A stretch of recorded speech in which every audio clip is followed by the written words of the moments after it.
বাড়িতে শুধু নিনির নয়, নিনির বাবারও খোঁজ পেয়েছি। নিনিকে কোনো কিডন্যাপার নিয়ে যায়নি গোমরামুখ। ও রানাদার কাছে আছে, মানে ওর বাবার কাছে আছে।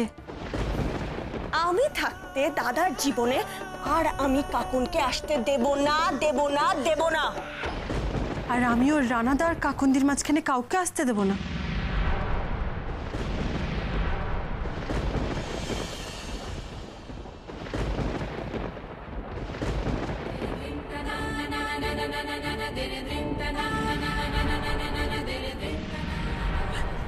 রানা, রানা তুমি ফিরে এসেছো। রানা, তুমি কোথায় চলে গেছিলে? রানা, তুমি কোথায় চলে গেছিলে? তুমি জানো না এত বছর আমি তোমাকে যারা কিভাবে কাটিয়েছি। রানা, কোথায় চলে গেছিলে? তুমি এই যে ফিরে এলে, আমি এটা আনন্দটাও করতে পারছি না। রানা, রানা, আমাদের মেয়ে নিনি, আমাদের মেয়ে নিনি হারিয়ে গেছে। নিনিকে কিডন্যাপ করে নিয়েছে। যে কিডন্যাপ করেছে সে আমায় ফোন করেছিল, আমায় বলেছিল এখানে আসতে, কিন্তু আমি এখানে কাউকে দেখতে পাচ্ছি না।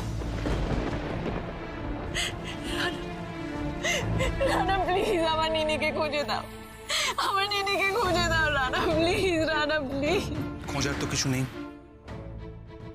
নিনি আমার কাছেই আছে।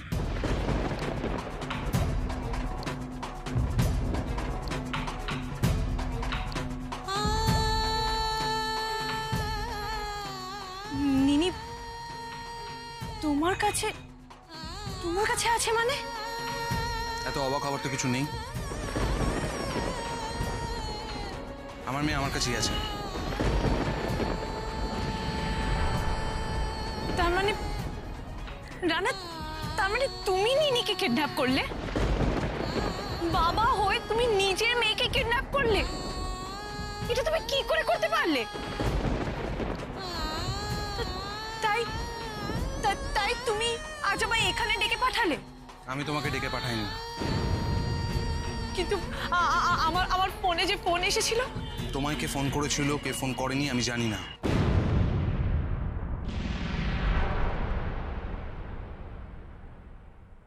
আমি তোমায় ডেকে পাঠাইনি। তাহলে তুমি এখানে এসেছো কেন? আমি এসেছি অন্য একজনের সঙ্গে দেখা করতে, কিন্তু সেটা তুমি নও। তুমি যার সাথেই দেখা করতে আসো না কেন, তুমি আমায় বলো তুমি আমার নিনিকে কোথায় রেখেছো? কেন ওকে নিয়ে গেলে? কেন তুমি এটা করলে রানা? নিনি আমার মেয়ে কাকন। নিনির ওপর তোমার যতটা অধিকার আছে আমার ঠিক ততটাই অধিকার আছে, কিন্তু আমাদের যে মেয়ে হয়েছে সেটা জানানোর প্রয়োজনটুকু বোধ করোনি তুমি। আমাকে জানাওনি পর্যন্ত যে আমাদের ছোট্ট নিনি এই পৃথিবীতে এসছে। কি করে আমি তোমায় জানাবো রানা? কাকে আমি জানাবো? তুমি তো ছিলে না। পাগলের মতন আমি তোমায় খুঁজেছি, পাগলের মতন। সেদিন মম যখন আমাদের বাড়িতে এসে ওই সমস্ত জিনিসগুলো দিয়ে গেল, সেই দিন আমাদের ঝামেলা হলো। আমি তারপরে বাড়ি থেকে বেরিয়ে মমের কাছে গেলাম। তারপর তো তুমি আমার কোনো খোঁজ নিলে না। তুমি কেন আমার কোনো খোঁজ নিলে না রানা? আমি তারপর তোমার খোঁজ নিতে যখন তোমার বাড়িতে গেলাম, দেখলাম বাড়িতে তালা লাগানো, তুমি নেই। তাহলে আমরা দিয়া আর রানাদাকে মিলিয়ে দিতে পারলাম, তাই তো? না গোমরামুখ, এখন আমরা মিলিয়ে দিতে পারিনি। আমরা তো শুধু ওদের দুজনের দেখা করাতে পেরেছি, কিন্তু এখন ওদের দুজনের মধ্যে একটা অভিমানের পাহাড় তৈরি হয়ে আছে। সেই পাহাড়টা ওদের দুজনকেই ভাঙতে হবে গোমরামুখ। আশেপাশের অ্যাপার্টমেন্টে আমি গিয়ে জিজ্ঞেস করলাম, কেউ কিচ্ছু বলতে পারলো না। তোমার কলকাতার অ্যাড্রেসও আমি জানতাম না। তোমার সমস্ত বন্ধু বান্ধব যাদের সাথে তুমি গান গাইতে সবাইকে গিয়ে জিজ্ঞেস করলাম রানা, কিন্তু কিন্তু কেউ কিচ্ছু বলতে পারলো না রানা। কেউ আমায় কিচ্ছু বলতে পারলো না। তুমি যেন রাতারাতি ওখান থেকে ভ্যানিশ হয়ে গেলে। কোথায় চলে গেছিলে তুমি? কেন আমার সাথে কোনো যোগাযোগ করনি? কেন রানা? মিথ্যে, তোমার বলা প্রতিটা কথা মিথ্যে। এতগুলো এতগুলো বছর পর তুমি একই রকম মিথ্যা কথা বলতে পারো কঙ্কনা ব্যানার্জি? আমি পালিয়ে গিয়েছিলাম, আমার সাথে যোগাযোগ রাখতে পারো না। পালিয়ে কোথায় যাব? পালাবোটা কি করে? তুমি আর তোমার মা শোভা ব্যানার্জি মিলে আমাকে জেলে ভরে দিয়েছিলে যাতে আমি তোমার সঙ্গে যোগাযোগ না রাখতে পারি।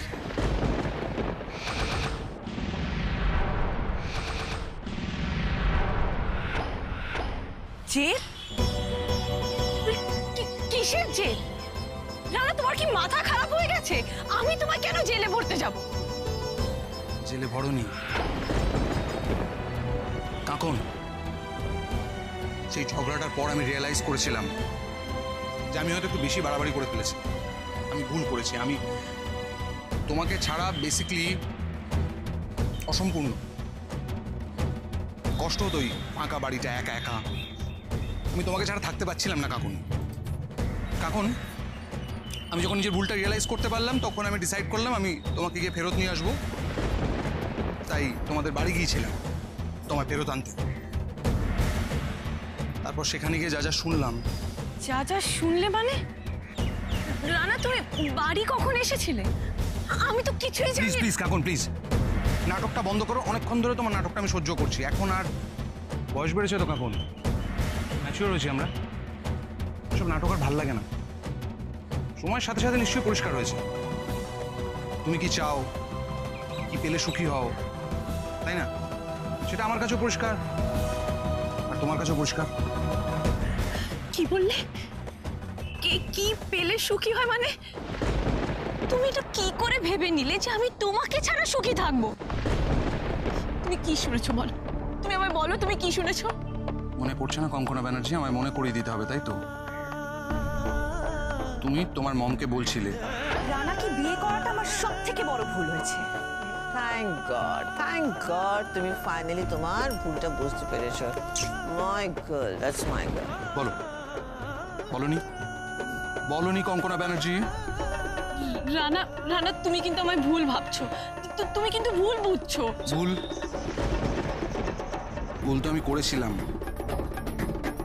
তোমাকে ভালোবেসে, তোমাকে বিশ্বাস করে, তোমাকে বিয়ে করে ভুল করেছিলাম। রানা, রানা, তুমি এই কথাটা কি করে বলতে পারলে? এখন থেকে কি রানা না করছো? রানা নামটা তোমার মুখে যেন আর একবারও না শুনি। রানা নামের যে মিউজিশিয়ান ছিল তাকে তুমি গলা টিপে খুন করেছো। এখন যে লোকটা বেঁচে আছে তার নাম রণজয় সান্যাল। আরএস এন্টারপ্রাইজের নাম শুনেছো? আমাদের রাইভাল কোম্পানি। আমি সেই কোম্পানির মালিক, রণজয় সান্যাল।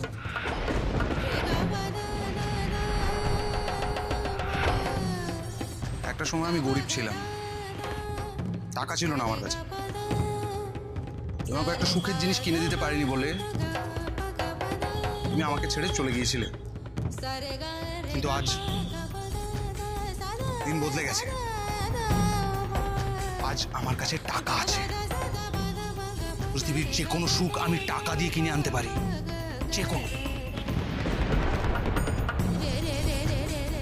আর সেই সমস্ত সুখ আমি আমার মেয়েকে এনে দেবো। তোমার মেয়ে মানে? রানা, ও আমাদের দুজনের মেয়ে। নিনি এখন থেকে শুধু আমার কাছেই থাকবে। আমি আইনি পথে নিনির কাস্টাডি দাবি করব। আমি নিনির বাবা। নিনি আমার কাছেই থাকবে।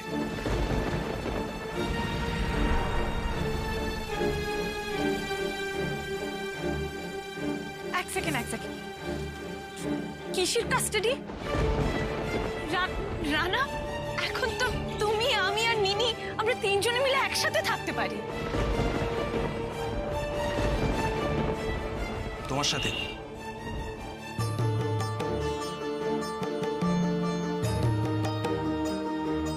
তুমি ভাবলে কি করে বলো তো?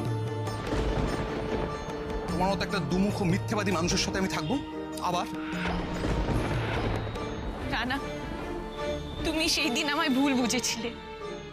তুমি কিন্তু আজও আমায় ভুল বুঝছো। এতটুকু ভুল বুঝছি না কঙ্কনা ব্যানার্জি। সেদিনের কথাগুলো আজও আমার কানে বাজে। সেদিন আমার যে অপমানটা হয়েছিল সেটা আমি ভুলতে পারিনি। যাকে ভালোবাসতাম, নিজের চেয়েও বেশি।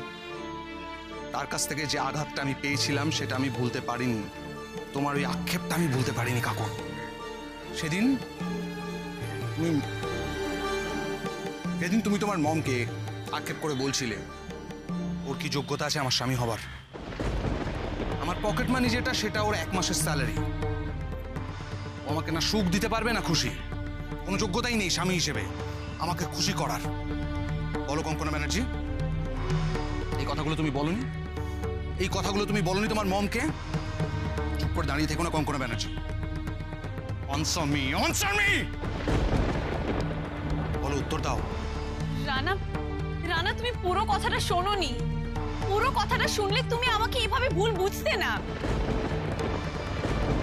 ব্যাস, আর শোনার কিচ্ছু নেই, কিচ্ছু শোনার নেই কঙ্কনা ব্যানার্জি। আমি বুঝতে পারিনি যে তোমার কাছে ইম্পর্টেন্ট ছিল তোমার লাক্সারিটা, তোমার বড়লোকি জীবনযাপনটা। আমি জানতাম না, কিন্তু ওই কথাগুলো শোনার পর আমি রিয়েলাইজ করলাম যে তোমার কাছে অনেক বেশি দামি, ভালোবাসার থেকেও বেশি দামি ওই লাইফস্টাইলটা, তাই না? আমি এখন রিয়েলাইজ করি, জানো তো, যে ওটা একটা বড় লোকের খামখেয়ালিপনা ছিল। যতদিন মোহ ছিল ততদিন ভালোবাসা ছিল। যেদিন মোহ কেটে গেছে, গলার কাঁটা হয়ে গেছে, সেদিনকে উপড়ে ফেলার জন্য আমাকে তুমি আর তোমার মা শোভা ব্যানার্জি মিলে জেলে ভরে দিয়েছো। That's it, the end. Rana, আমি যদি একবারও জানতে পারতাম যে তুমি জেলে আছো, যেভাবে হোক আমি তোমায় জেল থেকে বার করে আনতাম। তুমি জানো, যবে থেকে তুমি নিখোঁজ হয়েছো তবে থেকে আজ পর্যন্ত একটা ঘন্টা, একটা মিনিট, একটা সেকেন্ডও যায়নি যখন আমি তোমার কথা ভাবিনি। রাস্তায় যখন তোমার মতন কাউকে দেখতাম, আমার বুকের ভেতরটা ছ্যাদ করে উঠতো। ভাবতাম যে এই তুমি ফিরে এসেছো। তারপর তোমার মতন কাউকে দেখলে আমি তার পেছনে ছুটে যেতাম, তার কাঁধে হাত রাখতাম। তারপর সে যখন ঘুরে তাকাতো, আমার সমস্ত আশার আলো মিটে যেত। সে তুমি নও। ভেঙে পড়েছি বারবার বারবার রানা। একটা আননোন নাম্বার থেকে কল এলে আমি ভাবতাম যে তুমি আমায় ফোন করছো। তুমি কেন কোনো যোগাযোগ রাখলে না? কেন আমার সাথে একবারও দেখা করতে এলে না? তোমাকে ছাড়া আমি বাঁচতে পারছিলাম না রানা। তাই নিজের মুখে বলতে আমার খারাপ লাগছে, আমি অ্যালকোহলিক হয়ে গেছিলাম। এক্সেলেন্ট, সুপার, খুব ভালো অভিনয় করছো।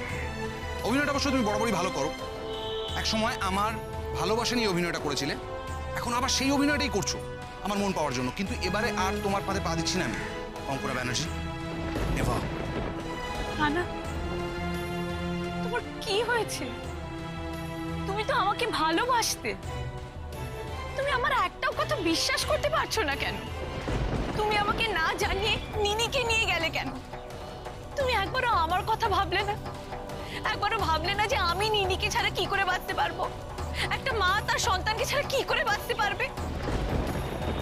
কি হয়েছে তোমার রানা? এমন কি হয়েছে যে তোমার আমার প্রতি এতটা ঘৃণা জন্মালো? বলো কেন?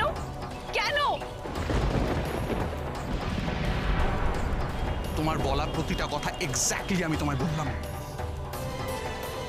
কারণ একটা শব্দ আমি ভুলিনি, একটা শব্দ এদিক ওদিক হয়নি, কারণ প্রত্যেকটা শব্দ আমার মাথার মধ্যে গেঁথে আছে। Each and every word.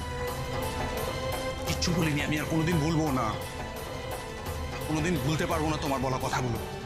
এতক্ষণ ধরে তুমি অনেক কিছু বললে, এবার আমার কথাটা শোনো। সেদিন তুমি পুরো কথাটা শোনোইনি। তারপরেটা যদি শুনতে, তাহলে বুঝতে পারতে আমি মমকে ঠিক কি বলতে চেয়েছিলাম। আমি মানছি আমি মমকে ওই কথাগুলো বলেছিলাম রানা, কিন্তু তার পরের কথাগুলো, সেগুলো ছিল আমার মনের আসল কথা। না না, রানাকে বিয়ে করাটা আমার সব থেকে বড় ভুল হয়েছে, সব থেকে বড় ভুল।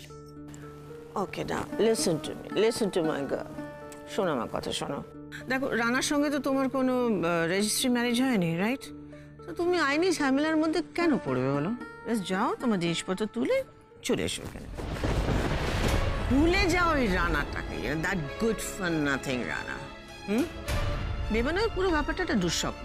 সব ভুলে টুলে গিয়ে start a new life my baby, okay? আবার নতুন করে জীবনটা স্টার্ট করো। চুপ করো শোভা ব্যানার্জি,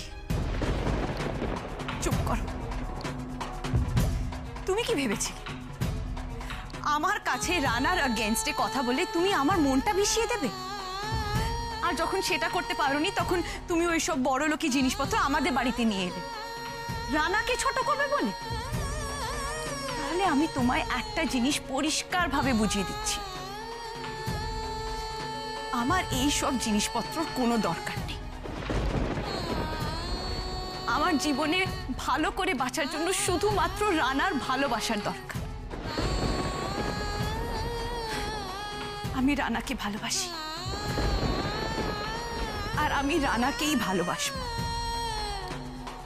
রানার সাথে থাকার জন্য যদি আমায় একটা রুটি ভাগাভাগি করে খেতে হয় বা একটা জামা পরে যদি সারা জীবন কাটাতে হয় আমি তাই করবো মম। রানাকে বিয়ে করে আমি খুব খুশি মম, খুব খুশি। আমি তোমার এই ম্যানশনে আর ফিরে আসবো না মম। আমি আবার রানার কাছে ফিরে যাচ্ছি, আমি আবার রানার কাছে।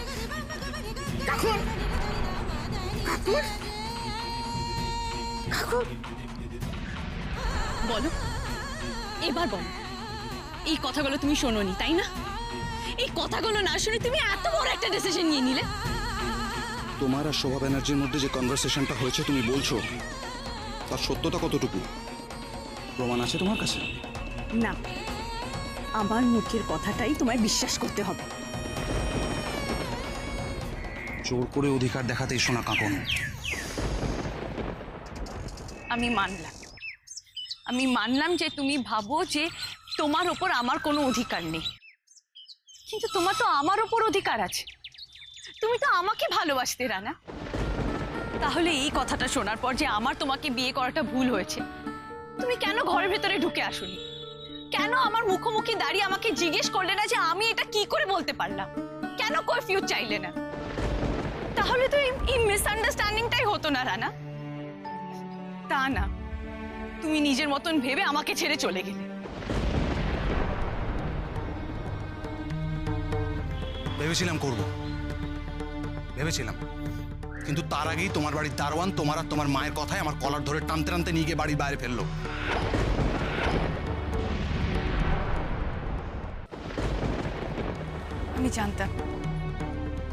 আমি জানতাম এই পুরো বিষয়টার পেছনে শোভা ব্যানার্জির মাস্টারমাইন্ড কাজ করছে, আর আমার ধারণাটাই সত্যি হলো। বিশ্বাস করো রানা, আমি এই সমস্ত জিনিস কিছুই জানতাম না। বিশ্বাস করতাম যদি এই 1.5 বছরের মধ্যে, যে 1.5 বছর আমি জেলে ছিলাম, তার মধ্যে একটা দিন, জাস্ট একটা দিন তুমি আমার সাথে দেখা করতে আসতে, আমি তোমার সব কটা কথা বিশ্বাস করতাম। রানা, আমি বলছি তো, আমি সত্যি জানতাম না যে শোভা ব্যানার্জি তোমাকে জেলে বন্দি করে রেখেছে। রানা, তুমি যেদিন আমাদের বাড়িতে শেষ গেছিলে সেই দিনই আমি জানতে পারি যে আমি মা হতে চলেছি। সেই খুশি খবরটা দিতেই আমি তোমার কাছে ছুটে গেছিলাম, কিন্তু তার অনেক আগেই তুমি আমায় ভুল বুঝে আমার থেকে অনেক দূরে চলে গেছিলে। মা শব্দটার মানে তুমি বোঝো? রূপসা এতদিন তোমাদের বাড়িতে থেকে দেখেছে যে তুমি ঠিক কিরকম মা, কতটা স্বার্থপর, কতটা দায়িত্ব জ্ঞানহীন, কতটা কেয়ারলেস। রূপসা? হ্যাঁ, রূপসা আমার বোন।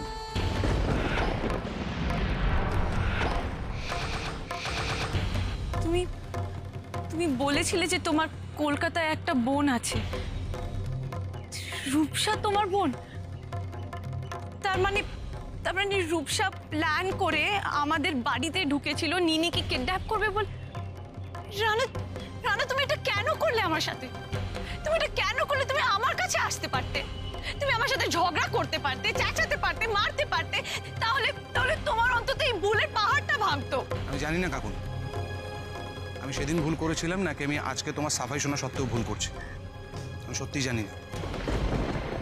আমি শুধু এটুকু জানি, আমার মেয়ে এক্ষুনি ঘুম থেকে উঠে পড়বে, ঘুম থেকে উঠে পাপাকে দেখতে না পেলে ও কাঁদবে। সময় নষ্ট করতে পারবো না। পরের বার কোর্টে দেখা হবে কাকুন। বাই। দাঁড়ান,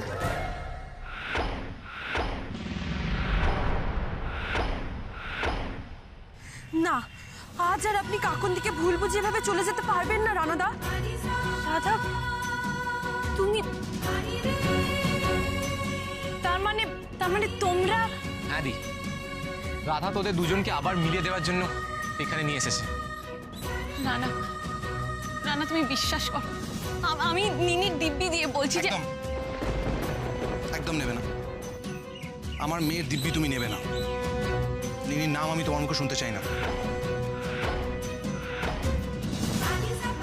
রানাদা, আমি আপনাকে বলছি, আজ আপনাদের মধ্যে যে ভুল বুঝাবুঝি, যে তিক্ততা তৈরি হয়েছে, তাতে কাকুন্দির কোনো হাত নেই।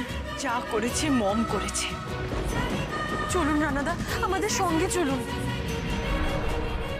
কোথায়? আমাদের বাড়িতে। আমাদের বাড়িতে গিয়ে আপনি হেডমিস্ট্রেসের সামনে দাঁড়াবেন। হেডমিস্ট্রেসকে আজ তার কৃতকর্মের জন্য জবাবদিহি করতেই হবে, করতেই হবে।